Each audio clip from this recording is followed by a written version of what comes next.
আমি এখন কেমন করে আপনাকে বুঝাবো ঋণ কত ভয়ঙ্কর জিনিস। আপনি যে ব্যাংক থেকে 3-4 কোটি টাকার লোন নিয়ে রাখছেন, লাখ লাখ টাকা লোন নিয়ে বসে আছেন, দিব্যি সুখে বসে আছেন, এমন চিন্তায় যে আপনার মৌত হবে না। আর নবী সাল্লাল্লাহু আলাইহি ওয়াসাল্লাম সময়ে একজন মারা যাচ্ছেন, তিনি বলছেন তোমরা জানাজা পড়ে নাও, আমি জানাজা পড়তে চাচ্ছি না। মানে ঋণগ্রস্ত ব্যক্তি জানাজাও তিনি পড়তেন না। তারপরে একজন এসে বললেন, ইয়া রাসূলুল্লাহ, আমি তার ঋণ শোধ করে দিব, তার যা ঋণ আছে আমি শোধ করে দিব। তখন নবী এসে জানাজা পড়লেন সাল্লাল্লাহু আলাইহি ওয়াসাল্লাম।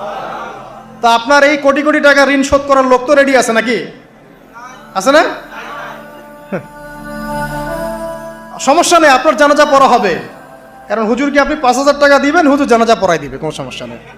তারপরে আপনার মিলাদও হবে, আপনার একটা বড়সড় দোয়াও হবে ইনশাআল্লাহ।